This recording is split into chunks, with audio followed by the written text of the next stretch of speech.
오늘 함께 볼 하나님의 말씀은 누가복음 15장 11절부터 32절까지 말씀입니다. 오늘 함께 볼 하나님의 말씀 누가복음 15장 11절부터 32절까지 말씀입니다.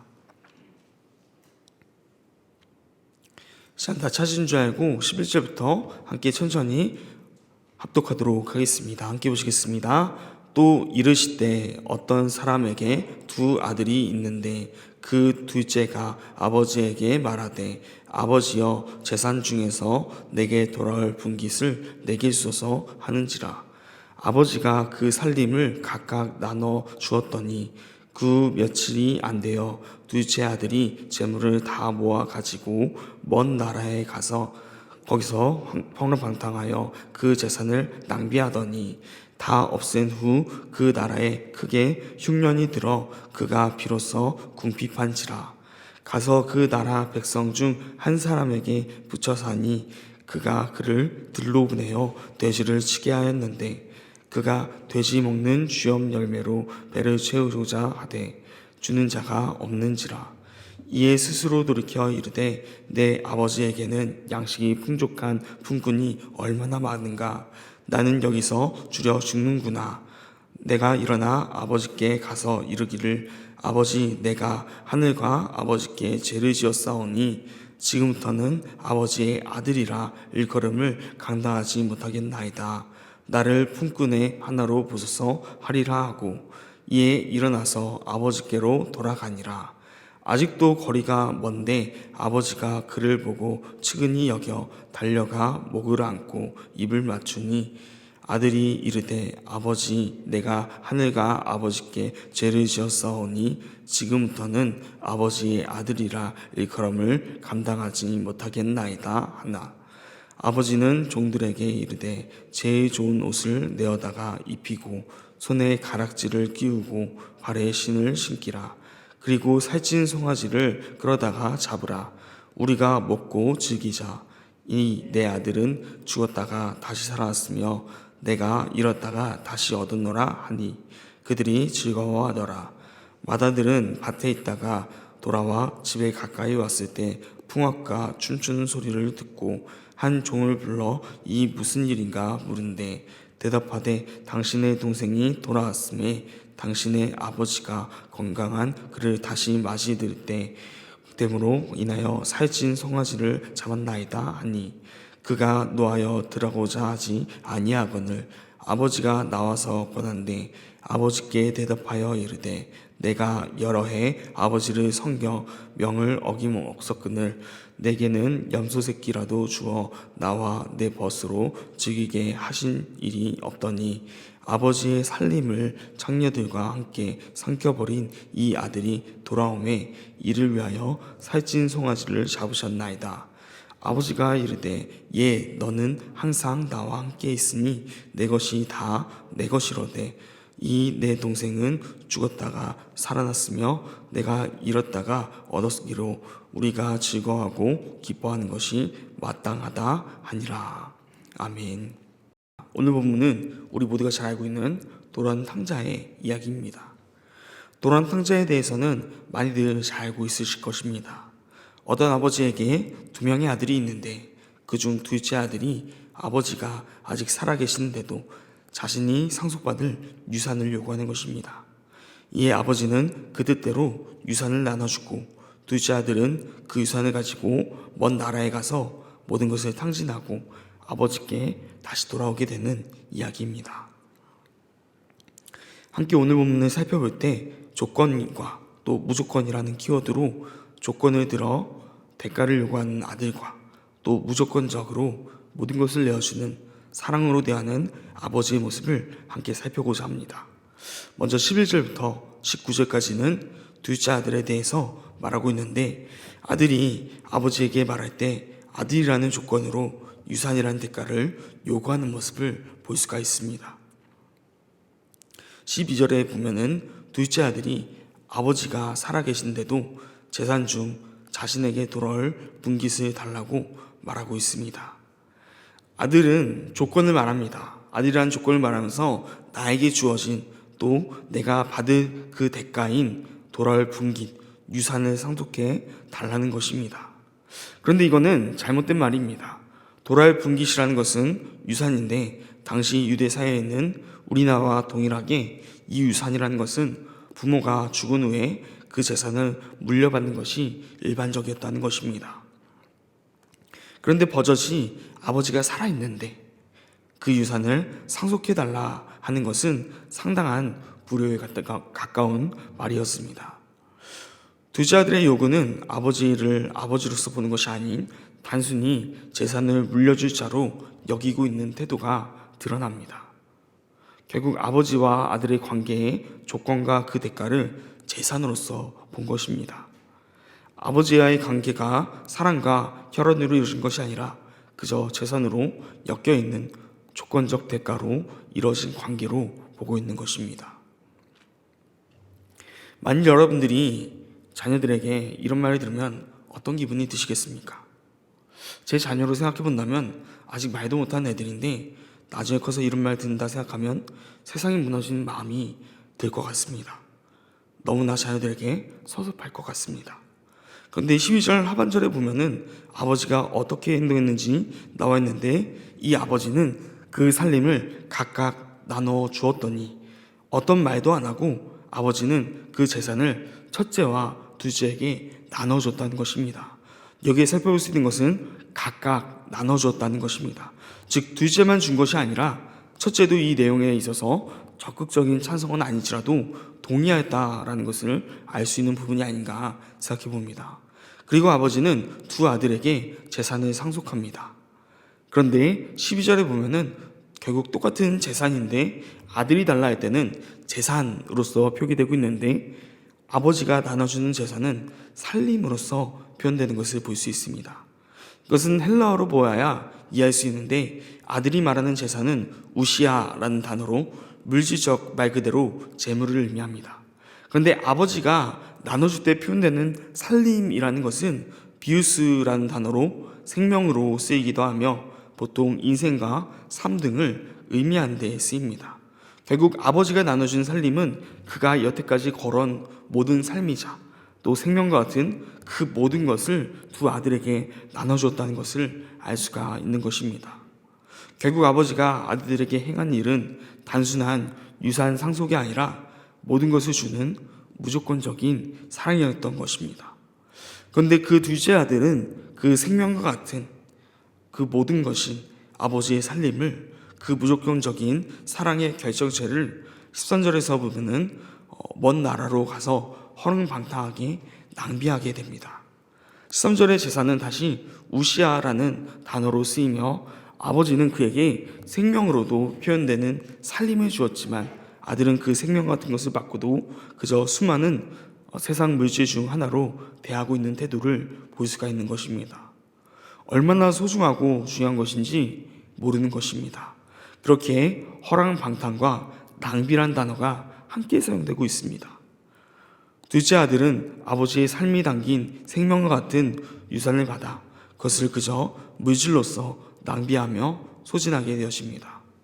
그렇게 이어서 14절에 다 없앤 후에 그 나라의 흉년이 되자 비로소 궁핍해지기 시작합니다. 둘째 아들은 먼 나라로 갔기 때문에 그 나라에는 이방인이었을 것입니다.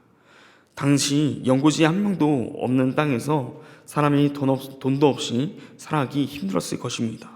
지금 시대에도 연고지 없는 땅에 가서 의지할 것 하나 없다면 지금 시대임에도 불구하고 살아가기 힘들지 않습니까? 당시 시대는 더 힘들었을 것입니다. 그렇게 15절에서 그 나라 백성 중에 한 명에게 붙어 살아갑니다.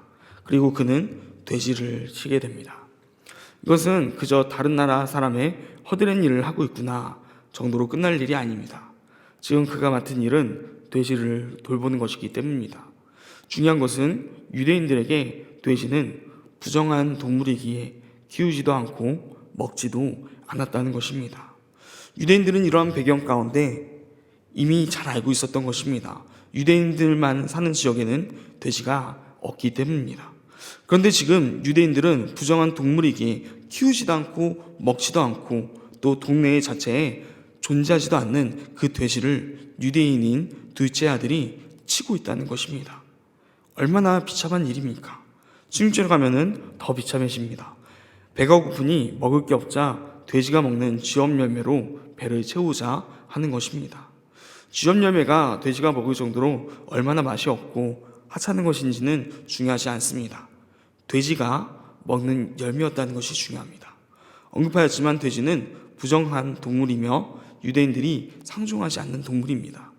그런데 그런 돼지가 먹는 열매를 먹어야 하는 둘째 아들의 상황은 너무나 처참한 것입니다.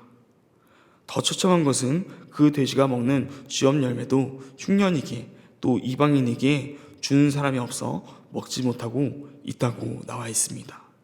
그런 처참한 상황에 처하게 되자 그때서야 둘째 아들은 정신을 차리기 시작합니다. 17절에서 그는 스스로 돌이키기 시작합니다. 그리고 내 아버지에게는 양식이 풍족한 품꾼이 많은가 되저의 자신은 굶주려 죽게 되었음을 말하게 됩니다. 그는 아버지에게 생명과 같은 살림을 받았지만 그리고 여전히 아버지에게는 그 생명이 있지만 그 생명을 받았음에도 본인 스스로 생명으로부터 멀어져 죽음에 이르고 있음을 말하고 있는 것입니다. 다시 말하자면 아버지에게 생명이 있으니 다시 아버지에게만 나아가면 생명 가운데 거할 수 있는 것이죠.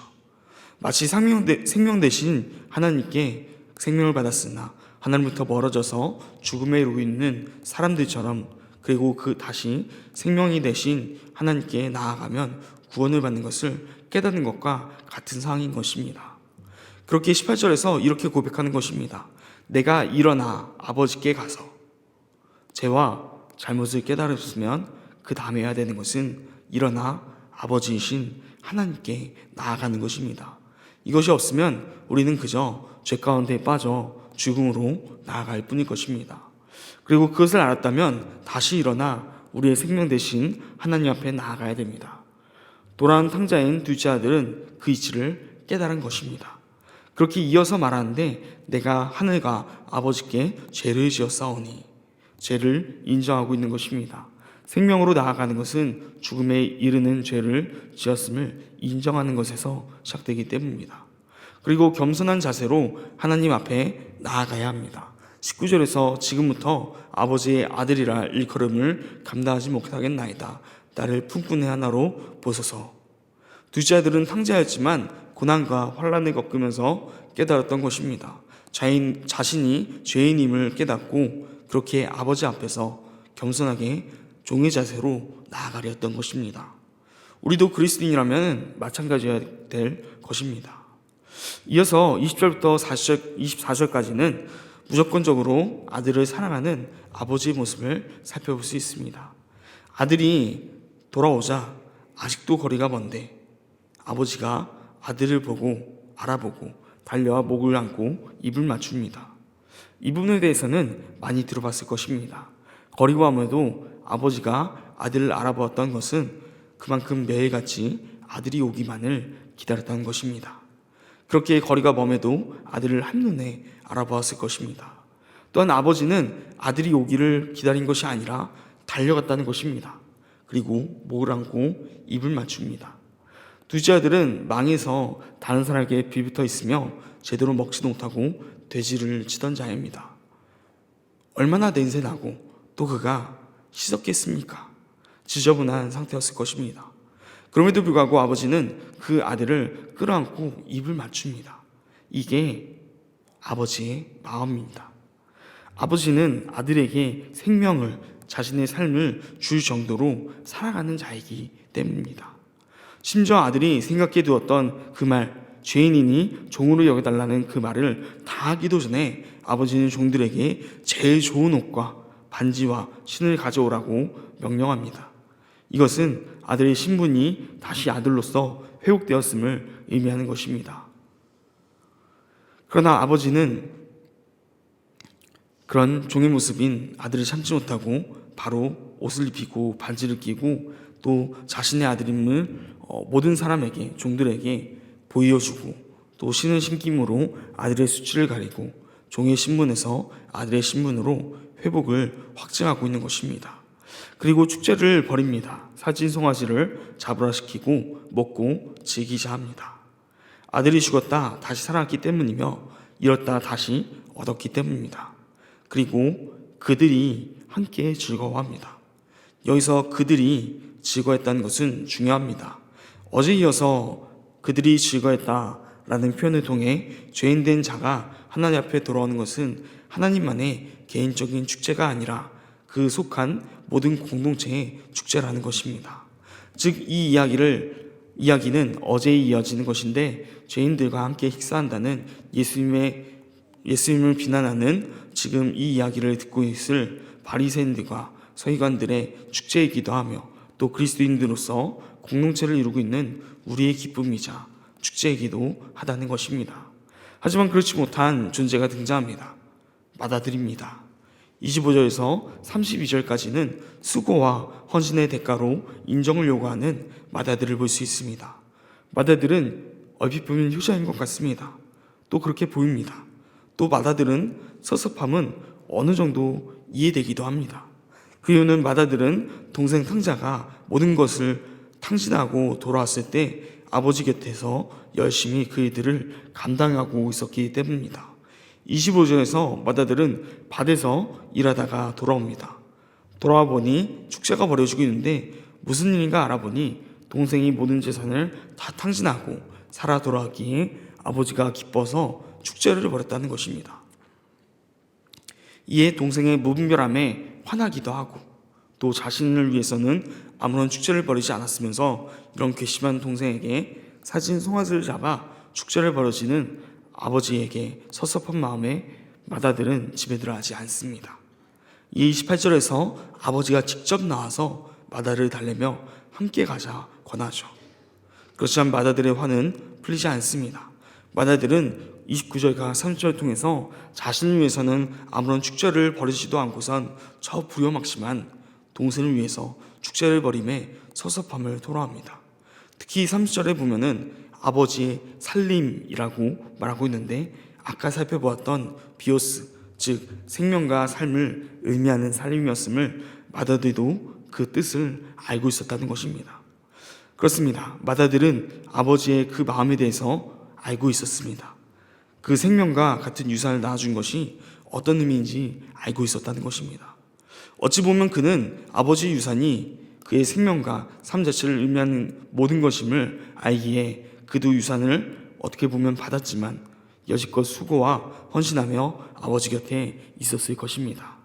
그런데 그 모든 것을 다 준 무조건적인 사랑도 모르고 모든 것을 탕진한 동생에게 잔치를 벌여주며 기뻐하는 아버지 모습에 내심 섭섭한 것입니다. 자신을 위해서는 잔치를 벌여주지 않았다는 것은 단순히 똑같이 잔치를 벌였어야 한다는 말이 아니라 자신의 수고와 헌신과 또 아버지의 그 마음을 헤아리고 알고 있다는 자신의 그 마음이 무신화한 것 같은 것입니다. 즉 인정받지 못한 것 같아서인 것입니다. 그러나 그는 아버지의 마음을 알았지만 사실 자세히 알지 못했습니다. 그 생명과 같은 유산을 나눠주면 결국 아버지의 모든 것까지 내어주는 사랑이었기 때문입니다. 그런데 그 사랑을 이미 유산으로 나눠줄 때 자신도 동일하게 받았음을, 어쩌면 장자이기에 유산 상속상 거의 다 받았을 것임을 깨닫지 못하고 있는 것입니다. 이 아버지는 30절과 32절에서 이렇게 말합니다. 너는 항상 나와 함께 있으니 내 것이 다 너 것이로되 동생은 죽었다 살아났으며 잃었다 얻었기로 우리가 즐거워하고 기뻐하는 것이 마땅하다라고 말하고 있습니다. 여기서 중요한 것은 내가 즐거워하고 기뻐한 것이 아니라 우리가 즐거워하고 기뻐한다는 것입니다. 우리가는 아버지뿐만 아니라 마다들 그리고 종들까지도 포함된 말입니다. 이것이 아버지의 사랑이라는 것입니다. 마다들은 이 아버지 사랑에 대해서 하나는 알고 둘은 몰랐던 것입니다. 그가 알고 있던 것은 아버지가 나눠준 유산이 그의 생명과 같은 전부라는 것입니다. 모든 것을 내어준 사랑이란 것입니다. 하지만 그가 몰랐던 것은 그 생명과 같은 전부를 줄 만큼 마다들과 탕자를 사랑하고 그 전부보다 더 사랑했기 때문에 그것을 다 탕진하고 돌아왔을지라도 여전히 동일하게 사랑했을 것이라는 겁니다.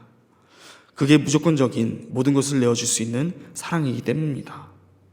어찌 보면 아버지가 나눠주는 그 전부인 사랑, 그 무게를 안다면 맏아들이 잘 관리하며 헌신과 수고로 나아가는 것은 어찌 보면 당연한 것입니다. 지금처럼 생색낸 문제가 아닙니다. 이미 자신의 것이기도 하고 그 무게가 어떤 것이지 않다면 자신의 수고와 헌신의 조건으로 인정이란 대가를 요구하지 않았을 것이기 때문입니다. 그리고 당연히 아버지의 그 유산이라는 사랑의 무게를 정확히 알고 있었다면 당연히 탕자가 돌아왔을 때 아버지의 기쁨을 알고 함께 기뻐했을 것입니다. 아버지가 생명보다 더 귀하게 여겼던 것 중에 하나가 돌아왔기 때문입니다. 오늘 말씀 묵상하면서 깊이 묵상하게 된 구절은 31절 말씀입니다. 아버지가 이르되 너는 항상 나와 함께 있으니 내 것이 다 너 것이로되. 내 것이 다 너 것이로되. 이 말씀을 바라보며 맏아들의 모습과 우리들의 모습을 바라보게 되었습니다. 우리들은 맏아들의 모습을 보면서 그래도 맏아들은 탕자보다는 좀 더 낫지 않나 생각하기 쉽습니다. 그런데 맏아들도 결국 탕자 아들과 다르지 않았다는 것입니다. 조건에 따른 대가를 요구하고 있기 때문입니다. 조건에 따른 대가를 요구하는 자들은 가족이 아닙니다. 고용인과 피고용인의 관계인 것입니다. 그런데 탕자도 조건에 따른 대가를 요구하며 아버지의 그 사랑의 무게를 제대로 모르고 그 유산을 가지고 떠났고, 맏아들은 조금 더 알고 있는 것 같고 나아 보였으나 아버지의 그 살림, 그것이 생명과 같은 것임을 알기에 수고와 헌신으로 섬겼다 말하지만 결국 그도 그 수고와 헌신도 조건에 따른 인정이라는 대가를 똑같이 요구하고 있다는 것을 볼 수 있다는 것입니다. 이 아버지는 31절에서 너는 나와 항상 함께 있으니 내 것이 다 너 것이로되 라고 말하는 것입니다. 이것이 진정한 가족의 관계, 아들과 아버지의 관계가 아닙니까? 이것이 무조건적인 사랑이 아닙니까? 이것이 아버지가 아들에게 보여준 살림이라고 표현된 생명과 같은 삶을, 유산을 나눠준 그 사랑의 모습이 아닙니까? 내 것이 다 너 것이로되. 그렇기 때문에 그들의 유산을 달라 말할 때도 아버지는 사실 말도 안 되는 말이지만 그래도 자신의 삶 자체를, 생명을, 자신의 모든 것을 이런 방구도 없이 나눠준 것입니다.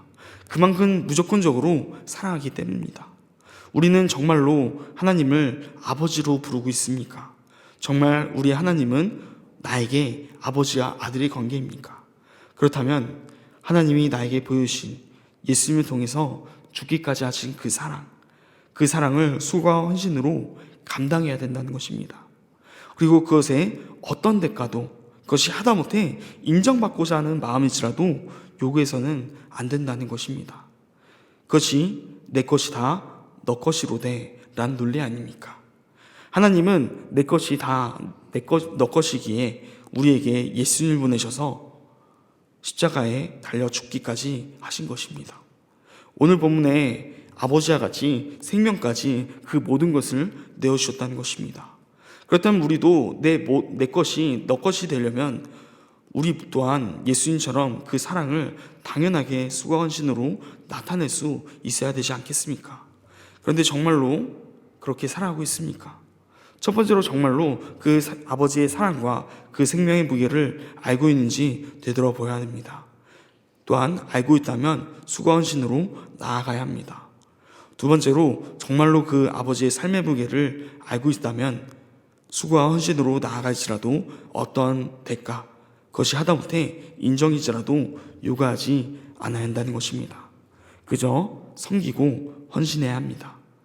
그 십자가의 무게와 그 뜻을 안다면 당연히 내 것이 너 것이 되려면 당연한 것입니다. 오늘 하루 살아갈 때 내 것이 너 것이로되 말씀하신 하나님의 음성에 반응하시기 바랍니다.